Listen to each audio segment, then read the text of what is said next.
জান্নাত দৃষ্টি জোড়া নত করে চুপচাপ ঢোক গিল। স্বামীর খিটখিট করেই চলছে। শ্যাম্পু নাই? এটা আমার বোতল ঝাঁকিয়ে দেখতে হয় কেন? আমার কি আর কোনো কাজ নাই? সারাদিন ঘরে কোথায় কি নাই সেসব খুঁজবো মহিলা মানুষের মতো? আশ্চর্য মেয়ে তো তুমি। জান্নাত তখনও নিশ্চুপ হয়ে থাকে। স্বামীর কথা থামিয়ে আর চোখে এক পলক দেখে গলা খাকারি দিয়ে বলে, এবার সে সবকিছু গুছিয়ে নাও। ওখানে গেলে এসব কে কিনে দেবে? আমি পারবো না। সায়নকে তো বলতে পারবে না, নিজেও কিনতে পারবে না। তাই আগে ভাগে আনিয়ে দিলাম। ব্যাগে ভরো, সবকিছু ব্যাগে ভরো, যাতে ঝামেলায় পড়তে না হয়। জান্নাত চুপচাপ তাই করল। হ্যাঁ, তবে হাতের জিনিসপত্র ব্যাগে ভরে লোকটার দিকে একটিবার তাকালো না, চোখ সে তুললই না।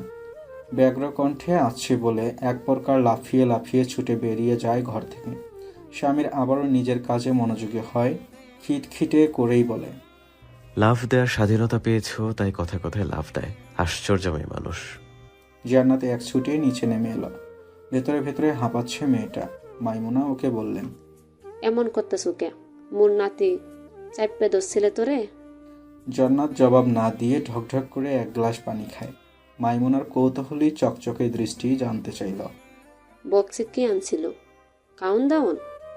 জান্নাত বুঝিয়ে বলার পরে মাইমুনা সেচে রাখা পানটা মুঠি থেকে মুখে পুরে চিবুতে চিবুতে আয়ুষী ভঙ্গিতে বললেন, তুই যতই কো আমার নাতিটা ভালোই। কত বেটা মানুষ আছে বইয়ের সাবান আছে কিনা নাই চাইয়াও দেখে না, কিন্তু রাইতে দাঁড়ে আইয়া কাপড় কোলার সময় কয় তোমার শাড়ির আসলে গুনে রসুনের গেরান করে কে? দূর পরিষ্কার থাকতে পারো না? পড়তে যদি এমন বাতারের আতলে তোই বুঝতি মাগি। এখন তো শুক্রিয়া নাই। জান্নাত দাদি শাশুড়ির কথার জবাব না দিয়ে রান্নাঘরে ঢুকে স্বামীর জন্য ফল কেটে নেয়। থালা ভর্তি ফল কেটে দোতলায় উঠে দেখলো স্বামীর বারান্দায় একটা চেয়ারে বসে রোদে মুখের সামনে আয়না ধরে কিছু একটা করছিল। জান্নাত থালা রেখে এগিয়ে গিয়ে দেখলো ছোট সিজার দিয়ে কানের কাছে কিছু চুল ছাটকাট করছে। এই কমাসে খুব বেশি সেলুনে যায়নি স্বামীর পায়ের জন্য। হেয়ার স্টাইল নিজে থেকেই করেছে। লোকটার অসুবিধা হচ্ছে দেখে জান্নাত বলল, আমি করে দেব, এখান থেকে জিরো করতে হবে তো।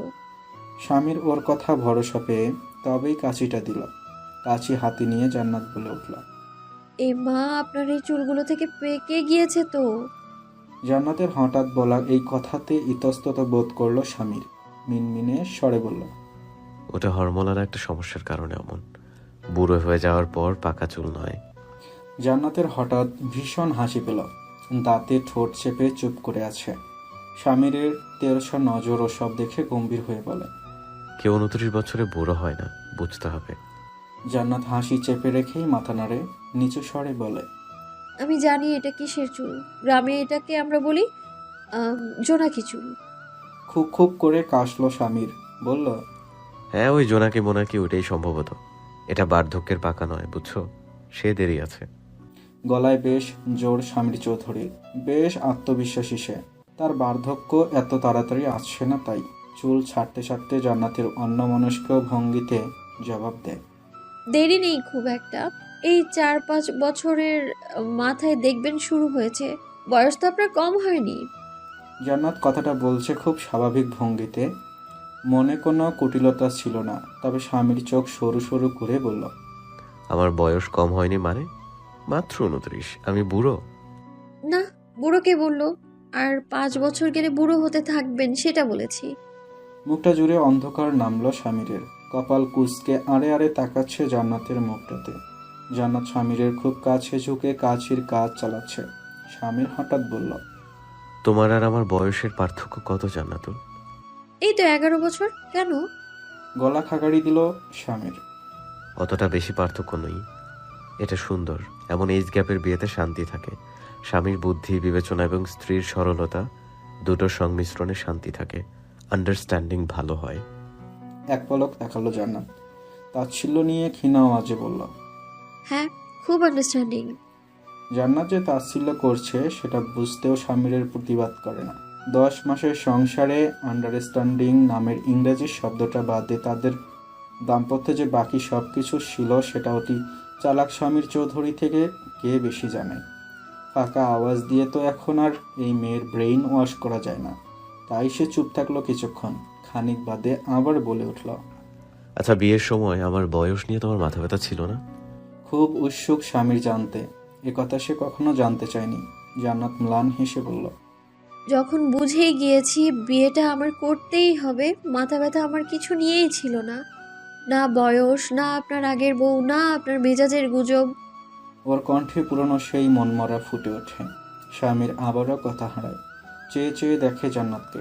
আচ্ছা, সে এই মেয়েকে পছন্দ করে তখন খুব বেশি ক্ষতি করে দিয়েছিল এই মেয়ের?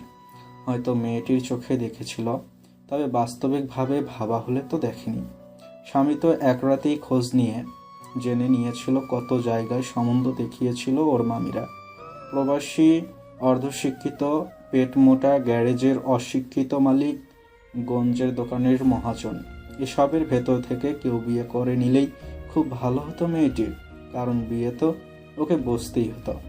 এই মেয়েকে দেখার পর স্বামীর মনে হয়েছে এই মেয়ে তার ঘরে একটা সভ্য পরিবেশ এসে ওঠার মতোই উপযুক্ত। হ্যাঁ, এটাই তো ভেবেছিল স্বামীর। খুব কি খারাপ নিয়ত ছিল স্বামীরের? স্বামীর এমন আচানক নির্লিপ্ততা হঠাৎ জান্নাতকে ওর দিকে তাকাতে বাধ্য করল।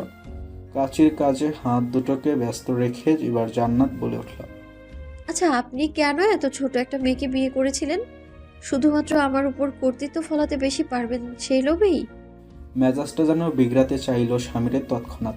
তবে না, সে খুব শান্ত, মুখটা তার স্বাভাবিক।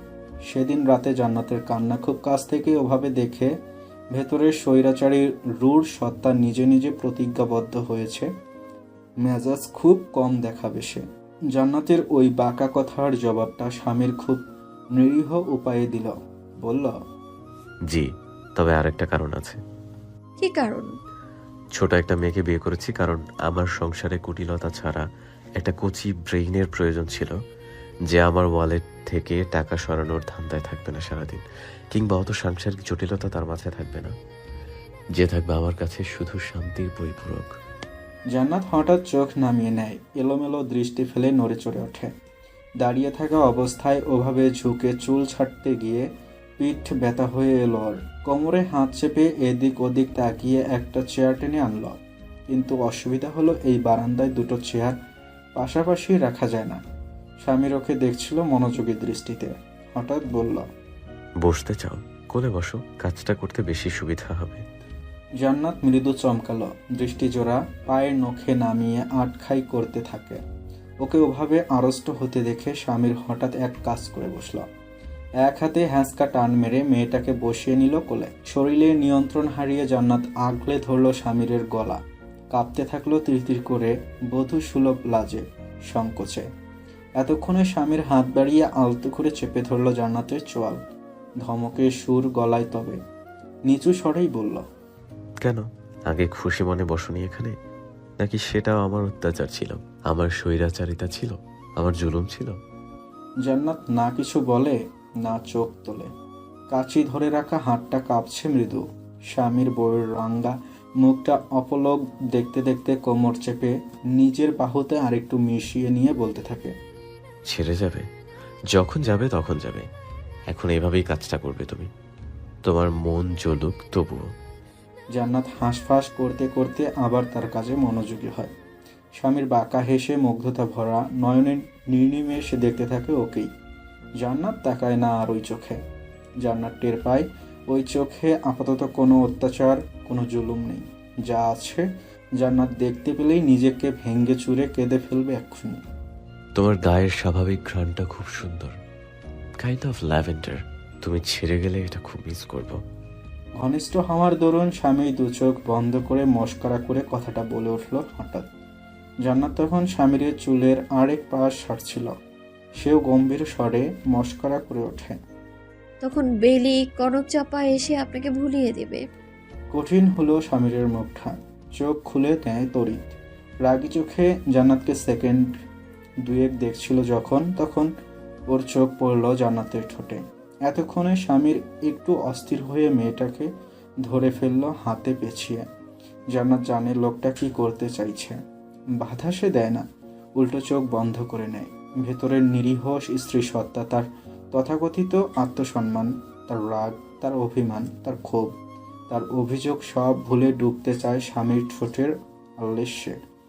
তার ওই সত্তা জানে, তার ঠোঁট জানে, সে একটুতে আপ্লুত হতোই। মিনিট দুয়েক শুধু নৈশব্দে শ্বাস প্রশ্বাসের গান শোনা যায়। জান্নাতের হাতের কাছে মেঝেতে পড়ে ঝনঝন শব্দ করলো যখন স্বামী তখন থামল। ঘোলাটে দৃষ্টিজোড়া স্থির হলো জান্নাতের বুঝিয়ে রাখা চোখ দুটোতে। অস্থির শ্বাস ফেলতে ফেলতে ওর কপাল ঠেকল স্বামীর। এক হাত পিঠে আলতো বুলিয়ে দিয়ে থেমে থেমে বলে, আজ আমার পা ঠিক থাকলে তুমি হয়তো এই বর্ষাকালে আরেকবার আমার নামে তোমাকে অনুমতি না নিয়ে ছোঁয়ার নালিশ নিয়ে বসে যেতে জান্নাতুল ফেরদৌস। তোমার কি সৌভাগ্য আমার পা ঠিক নেই? আমারও সৌভাগ্য, অনুমতি ছাড়া তোমাকে ছোঁয়ার অপবাদ থেকে বেঁচে গেলাম, কারণ আমার পা ঠিক নেই। জান্নাত চোখ খোলেই না। লোকটার ফিসফিসির বলা কথাগুলো তার পা মাথা জমিয়ে রেখেছে। গোটা শরীর হিম হয়ে আছে, শরীরে কাটা দিচ্ছে। তবে এ বিষয়ে অনুভূতি নয়, দুজনের ঘোর কাটে না, না একে অপরকে ছাড়ে। তবে খানিক বাদে যখন ওয়াইফাই নেটওয়ার্ক চলে আসায় জান্নাতের ফোনের নোটিফিকেশনের টুংটাং আওয়াজ হলো, তখন জান্নাত নড়ে উঠল। স্বামীর ভ্রু কুঁচকে জান্নাতের ফোনটা ওঠালো হাতে। মেসেঞ্জারে কেউ মেসেজ করে রেখেছে, সেটা উপরে থেকেই পড়ল। কেউ লিখে রেখেছে, ওয়াও জান্নাতুল, তোকে ভীষণ সুন্দর লাগছে নীল শাড়িতে। চোখ জোড়া স্বামীরের কোটর হতে বেরিয়ে আসতে চাইল। কুচকানো ভ্রু আরও কুচকে গেল। সুন্দর লাগছে মানে? জান্নাতের বান্ধবী কিভাবে দেখে নিল জান্নাতের নীল শাড়ি পরিহিতা ছবি? কিভাবে দেখে নিল? ব্যস্ত হাতে মেসেঞ্জারটা খুলল স্বামীর। যা দেখল, রীতিমতো চোখ দুটো লাল হলো তার। জান্নাত ভীষণ স্বাভাবিক, সে জানে সে কোনো অন্যায় করেনি। মেসেঞ্জার স্টোরিতে তার আর রুহির একটা ছবি দিয়েছে। জান্নাতের মুখটা স্টিকার লাগিয়ে ঢেকে রেখেছে, কিন্তু স্বামীরের মেজাজ হারানোর জন্য যথেষ্ট ছিল ওটুকুই। চিবিয়ে চিবিয়ে বলে উঠল, এই ছবি কেন দিয়েছো? ভালো লেগেছে তাই। সবাই তো দেয়, আমি তো স্টিকার দিয়ে রেখেছি, ঢেকে রেখেছি মুখটা। হ্যাঁ, এখন ঢেকে রেখেছো, দুদিন পরে এই স্টিকার সরে যাবে, কারণ সবাই মুখ দেখায় সোশ্যাল মিডিয়ায়। ঝড়ের পূর্বাভাস। জান্নাত চুপচাপ স্বামীরের হাত থেকে ফোনটা নিয়ে বলল, আমার মনে কোনো পাপ চিন্তা নেই, এটুকু বলতে পারি। তৎক্ষণাৎ একটা ধমক লাগালো স্বামীর। ধমকটা এমন জোরালো ছিল যে জান্নাতের হাতের ফোনটা পড়ল নিচে। মেয়েটা গোল্লা গোল্লা চোখে স্বামীরকে দেখতে লাগলো। বুক কাঁপছে তার, চোখটাও টলটলে হয়েছে। স্বামীর হঠাৎ নিজেকে সামলে নিল। সে সেদিন রাতে প্রতিজ্ঞাবদ্ধ হয়েছে, তুই তরকারি আর গালাগালি আর নয়। মেয়েটাকে সামলাতে হবে নিরীহ পন্থায়, কিন্তু মুখটা চুলকাচ্ছে স্বামীরের। কি করবে সে? কি করা যায়? একটা তাৎক্ষণিক উপায় বের করলো স্বামীর নিজের অন্তর ঠান্ডা করার। মুখটাকে ভীষণ হাসি হাসি করে রেখে বলল, একটা এমন আছাড় মারবো ঘিলু ছিটকে রাস্তায় গড়াগড়ি খাবে। প্লিজ ছবিটা ডিলিট করো, প্লিজ। জান্নাত হঠাৎ দারুণ ভয় পেল। বিস্ময়ে বাকরুদ্ধ সে লোকটার অদ্ভুত পদ্ধতিতে শাসন দেখে। চুপচাপ বিনা বাক্যে ব্যয়ে ছবিটা ডিলিট করে দিল। এই নিয়ে দুবার ঢাকা নগরীতে আসা হলো জান্নাতে। এইবার দু চোখে বিস্ময় নেই তার। উধার চোখে দেখে নগরীর উঁচু উঁচু দালান।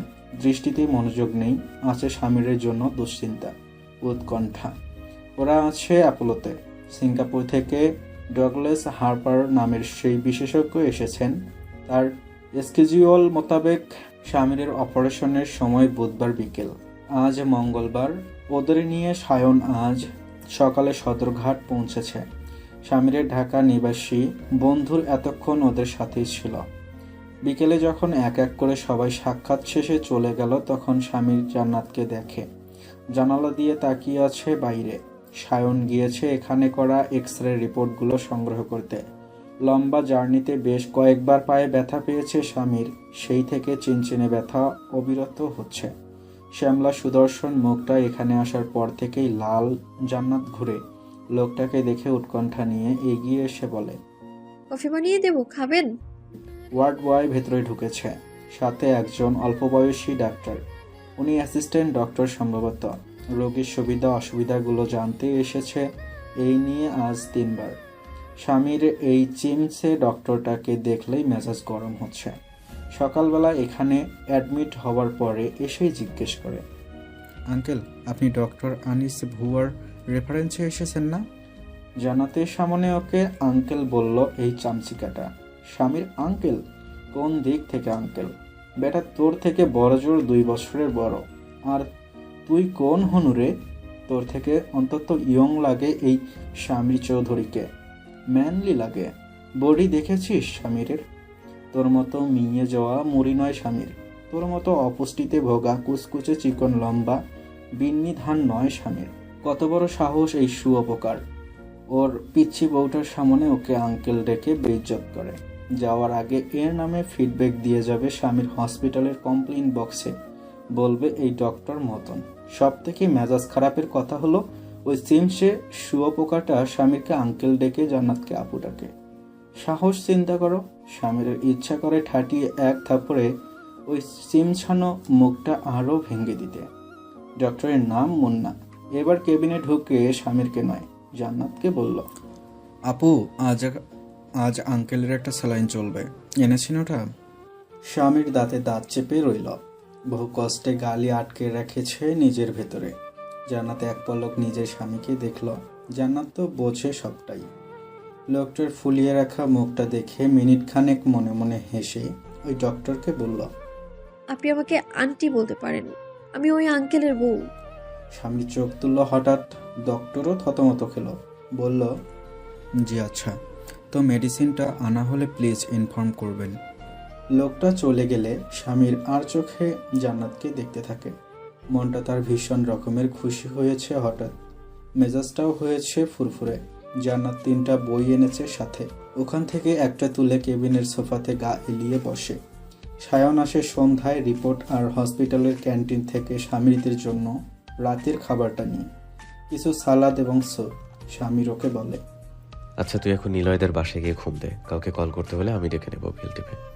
আর ওদিকে এনেছিস? তোমাদের ডিনার, সালাদ আর চিকেন স্যুপ। থমথমে হলো স্বামীরের মুখটা হঠাৎ ভাইয়ের কাণ্ডে।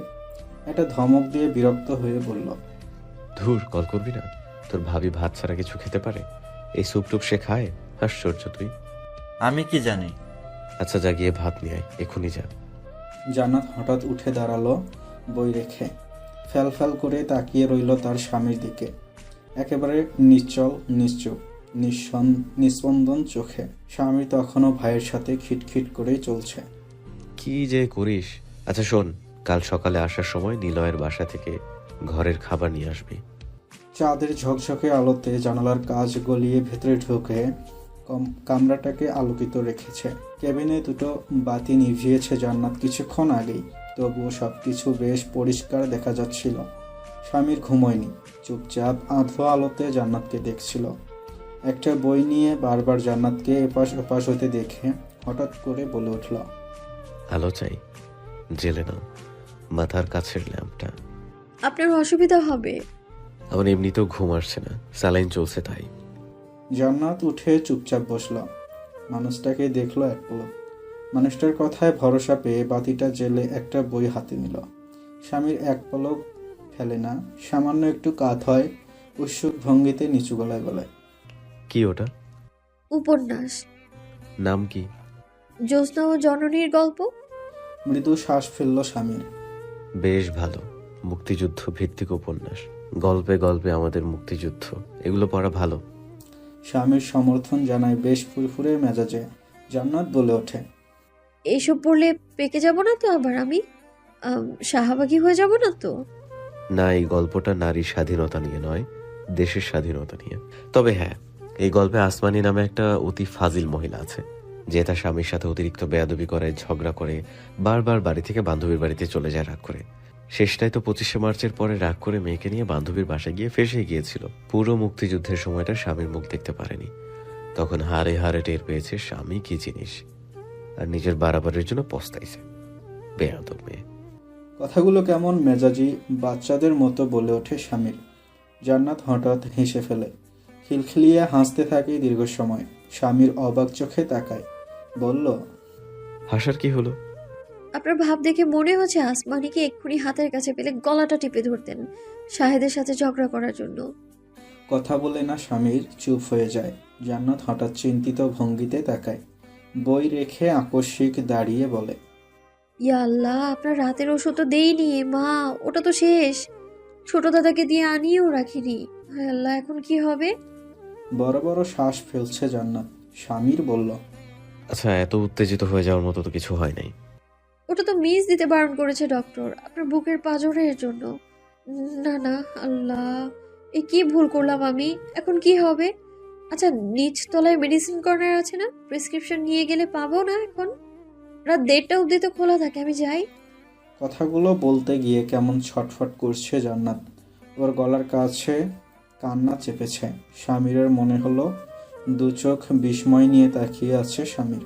হঠাৎ অস্ফুটে বলল, তাতে এভাবে করার কি আছে, একটা বেলাই তো। জান্নাত তাড়াহুড়ো করে পার্স হাতে নিয়ে বলল, না, এক বেলাও মিস দেওয়া যাবে না। অ্যান্টিবায়োটিকের ডোজ মিস দিলে কাজ করবে না। আবার ওই অত পাওয়ারি ওষুধ শুরু থেকে গিলতে হবে আপনাকে। আমি বরং যাই। জান্নাত প্রেসক্রিপশন নেয় হাতে। স্বামীর কপাল কুঁচকে বলে, তুমি কোথাও যাবে না জান্নাতুল, তুমি লিফটে চড়তে পারো না? লিফটম্যান আছে, আমি পারবো। প্লিজ যাই, আপনি টাকা দিন। স্বামীরের টাকা দেওয়ার অপেক্ষা জান্নাত করে না। নিজের ওয়ালেট বের করে 500 টাকার 2টা নোট পার্সে ঢুকিয়ে হন্তদন্ত হয়ে বেরিয়ে যায় ক্যাবিন থেকে। হাতে ক্যানুলা লাগিয়ে শুয়েই স্বামীর ডেকে চলছে ওকে পেছন থেকে রাগী গলায়। অতঃপর ধীরে ধীরে স্বামীরের গলার তেজ কমে আসে। মুখটা গম্ভীরতা সরিয়ে সহজ হয় ধীরে ধীরে। ধীরে ধীরে স্বামীর চৌধুরী হঠাৎ শ্বাস ফেলল স্বস্তির, এবং ধীরে ধীরেই বদমেজাজি মুখটাও স্মিত হাসল। ওষুধটা কিনতে পেরেছে জান্নাত ঠিকঠাকভাবে। লিফটে নামতেও কোনো অসুবিধা হয়নি। তবে ওপরে উঠতে গিয়ে যত বিপত্তি হলো। মোট 4টা লিফট, 2টো বন্ধ। পশ্চিমের লিফটটাতে উঠতে যাবে, তক্ষুনি এক লোক বলে উঠল, মিস, এটা ডক্টরসদের লিফট, কাইন্ডলি ওপাশেরটাতে যান। জান্নাত বিব্রত ভঙ্গিতে আরেকটার সামনে যেতেই দেখল দাঁড়িয়ে আছে উঠতি বয়সী কয়েকজন ছেলে আর 2জন পুরুষ। এক পলক সবার চোখের দিকে তাকিয়ে জান্নাত ভয় পেল। এভাবে এতগুলো পুরুষের সাথে তাকে উঠতে হবে লিফটে। শ্বাস ফেলল জান্নাত। মেডিসিন কর্নার ব্যতীত আশপাশটা ফাঁকা। প্রতিটি তলাও নিশ্চয়ই এখন লোক সমাগমহীন। এদের সাথে লিফটে ওঠার সাহস হয় না ওর। জান্নাত ছুটতে ছুটতে সিঁড়ির কাছে যায়। 6 তলা তো, জান্নাত পারবে। রুদ্র শ্বাসে জান্নাত যখন সিঁড়ির দিকে ছুটল, হঠাৎ টের পেল লিফটের ওখান থেকে 2টো ছেলেও সিঁড়ি বেয়ে উঠছে। আচমকা থেমে গিয়ে জান্নাত ঘাবড়ায়, তবে ঘাড় ঘোরায় না। লাফিয়ে লাফিয়ে উঠতে থাকে সিঁড়ি বেয়ে। তেমনিভাবে জান্নাতের মনে হলো ওই আগন্তুকেরাও উঠছে। এটা অবশ্য মনের ভ্রম ছিল জান্নাতের। তার হঠাৎ কান্না পাচ্ছে। স্বভাবত সে খুবই ভীতু প্রকৃতির মেয়ে। পার্স হাতড়ে ফোনটা বের করলো, তবে ফোন করলো না স্বামীরকে। সে ছুটতে ব্যস্ত। ততক্ষণে স্বামী তাকে 7টা কল দিয়েছে। মেজাজটা ভীষণ গরম হয়েছে স্বামীরের। একে তো লাফিয়ে লাফিয়ে গেল নিষেধ সত্ত্বেও, এখন কল ধরছে না। অস্থির আর অধৈর্য স্বামীর হঠাৎ স্যালাইনের নল খুলে উঠল। প্রাস্টাব নিল এক হাতে। উদ্বিগ্ন ভঙ্গিতে কেবিনের দরজার কাছে যায়। মাথায় আসছে না সে কি করবেটা কি। আবারও যখন ফোনটা তুলে কল করতে নিল, দেখল করিডোর অন্ধকার থেকে ধীরে ধীরে দৃশ্যায়িত হচ্ছে একটা ঘাবড়ে যাওয়া আতঙ্কিত ছোটখাটো মানুষ। সে ছুটতে ছুটতে আছে, যেন উড়ে উড়ে আসতেছে। কোনো কথা নেই, এসেই ধরেছে স্বামীরকে। শক্ত করে খামচে ধরেছে স্বামীরের পিঠের কাছে টি শার্ট। মুখটা ঠেকিয়ে রেখেছে বুকে। ক্রমাগত হাঁপাচ্ছে সে। স্বামীরের মনে হলো যেন কাঁদছেও মেয়েটা। স্বামীর উৎকণ্ঠা নিয়ে বলে উঠল, আরে জান্নাতুল, এই কি হয়েছে? কেউ কিছু বলেছে? জান্নাত বলে না কিছু। চোখ থেকে পানি ঝরে অবিরত। হঠাৎ একটা অদ্ভুত রকমের উপলব্ধি হয় তার মাঝে। এই এত কিছুর মাঝেও এই লোকটার এই জায়গাটাই তার কাছে সব থেকে সুরক্ষিত ঠেকছে। সব থেকে। স্বামীর এবার ভীষণ ব্যস্ত হাতে ওর থুতুনি তুলে বলে, কে কি করেছে বলো? কেউ বাজে কথা বলেছে? দুপাশে মাথা ঝাঁকিয়ে জান্নাত অস্ফুটেই বলে, ওদিকটা অন্ধকার ছিল, তাই ভূতের ভয় পেয়েছি। আর কিছু না, আর কিছু না। স্বামীর ধরল এক হাতে মেয়েটাকে। নরম গলায় বলল, এসো ভেতরে। ভূত আবার কি? ভূত বলতে কিছু হয় না। জান্নাত সবটা বলেনি ভয়ে। আবার ওই ছেলেকে খোঁজাখুঁজি করতে যদি লোক লাগিয়ে দেয় স্বামীর, তাই মিথ্যা বলে দ্রুত প্রসঙ্গ পাল্টে কাঁদতে কাঁদতে সদ্য আনা ঔষধটা স্বামীরকে খেতে দেয়। স্বামীর ঔষধটা খেয়ে বলল, ভয় কমেনি? অপর নিজ মাথা ঝাঁকায় জান্নাত। স্বামীর গিয়ে শুয়ে আবার স্যালাইনের নলটা হাতে সেট করে বলে। এখন শুয়ে পড়ো, রাত হয়েছে খুব। জান্নাত ঠায় দাঁড়িয়ে লোকটাকেই দেখে। কি এই লোক? কেন এত কিছুর পরেও জান্নাতের সর্বোচ্চ দৌড় এই লোকই হলো? কেন হলো? পুঁটি মাছের কত কলিজা তোমার, ভূতেও ভয় পাও? হ্যাঁ, পুঁটি মাছের মতোই কলিজা জান্নাতের। যতই ঠাটবাট দেখাক, ভেতরে ভেতরে সে কতটা নাজুক তা জান্নাত জানে। বাজারের লোক সম্মুখে একটা ছেলেকে দু কথা শোনানো আর নির্জনে একটা ছেলেকে প্রতিহত করার মাঝে বিস্তার ফারাক। এমন শক্তিশালী হয়তো জান্নাত কখনোই হতে পারবে না, কারণ জান্নাতের মতো মেয়েদের দৌড় স্বামীর চৌধুরীর বুক পর্যন্তই। ঢোক গেলে জান্নাত স্বামীর ওকে ওভাবে নির্লিপ্ত হয়ে দাঁড়িয়ে থাকতে দেখে বলে। ভয় কমেনি? আসো এখানে শো। না, তার আর দরকার নেই, আপনি ঘুমান। জান্নাত প্রস্তাব নাকচ করেছে স্বামীর অসুবিধা হবে তাই, কিন্তু স্বামীর কপাল কুঁচকে ফেললো হঠাৎ অপমানিত বোধ করে। কিছুক্ষণ ওভাবে চেয়ে থাকার পরে স্বামীর মাথায় হঠাৎ একটা অদ্ভুত চিন্তা এলো, এই মেয়েটাকে নাস্তানাবুদ করার। বলল, তবে বুঝছো, হসপিটালে ভূত প্রেততা থাকলেও থাকতে পারে। বোঝোই তো, প্রতিদিন কেউ না কেউ মরেই, তাই এসব জায়গা কিন্তু সুবিধার না। নিরিবিলিতে স্বামীর গম্ভীর স্বরে বলা কথাগুলো শুনে জান্নাত মৃদু আঁতকে উঠল। তার গা হিম হয়ে আসলো নিমিষেই। গোল গোল ভীতি চোখে স্বামীরকে দেখতেই স্বামীর একপাশে কিছুটা সরে বলল, যাও নিজের বেডে গিয়ে শো। তোমাকে তো মাঝে মাঝে বোবায় ধরে, আজকে কি করে সামলাবো তোমাকে? বোবায় ধরার কথা মনে পড়তেই জান্নাত আবার ঘাবড়ে গেল। এটাও তার কাছে একটা ভীষণ আতঙ্কের ব্যাপার। পরপর কতেক ফাঁকা ঢোক গিলে এবার গুটি গুটি পায়ে এগিয়ে এসে স্বামীরকে বলল। আপনার পাশে শুই। মনে মনে হাসলো স্বামীর, মুখে বলল, হুম, আবার যদি অসুবিধা হয় মাঝরাতে? হবে না, আমি একদম এক পাশে দম আটকে শুয়ে থাকবো। আকুল অনুরোধ ছিল জান্নাতের কণ্ঠস্বরে। স্বামীরের ভীষণ মায়া হলো। মেয়েটার প্রতি তার লুকায়িত অগাধ যে মায়া মাথাচাড়া দিয়ে উঠল তা। নির্নিমেষ তাকিয়ে থেকে নমনীয় স্বরে বলল, দম আটকে শুতে হবে না, তুমি নিঃশ্বাস নাও, এসো শো। আমি তোমাকে আটকাতে চেয়েছিলাম, তোমার নিঃশ্বাস না। চেয়েছিলাম নিঃশ্বাস নাও, শুধু আমার জন্য নাও, এটুকুই চেয়েছিলাম। হয়তো বেশি চেয়ে ফেলেছিলাম, বা হয়তো চাওয়ার পদ্ধতিটা ভুল ছিল। আচমকা এমন অপ্রাসঙ্গিক কথায় চমকালো জান্নাত। ভীষণ নরম হয়ে বলা কথাগুলো জান্নাত চমকালো। দুজন দুজনের দিকে তাকিয়ে আছে নিস্পন্দন চোখে। দীর্ঘ রজনী ওভাবেই কাটলো ওদের চেয়ে চেয়ে। কথার মর্মত্ব খুব খতিয়ে না বুঝলেও জান্নাত বুঝলো ওর স্বামী কিছু বলে ফেলেছে ওকে হঠাৎ খেয়াল খুশিতে, যা ওর স্বামী আগে কখনো বলেনি। ডক্টর ডগলাস হার্পার 6 ফুটের বেশি লম্বা এবং ধবধবে সাদা একজন মানুষ। জান্নাত বিদেশি মানুষ খুব কাছ থেকে এই প্রথম দেখছে। দু চোখ ভরা বিস্ময় তার। কেবিনের এক কোণে দাঁড়িয়ে ঘোমটার নিচে দুটো কৌতূহলী চোখের দৃষ্টি দিয়ে রেখেছে ডক্টরের মুখটাতে। ডক্টর হার্পার স্বামীরের এক্সরে রিপোর্ট দেখছিলেন এবং কথা বলছিলেন স্বামীরের সাথে। স্বামীর ডাক্তারের করা প্রশ্নগুলোর উত্তর দিতে থাকলেও তার দৃষ্টি ডক্টরের পাশে দাঁড়ানো মেডিকেল অ্যাসিস্ট্যান্ট মুন্নার দিকে। শুয়োপোকাটা তার জান্নাতুলকে আড়ে আড়ে দেখছে।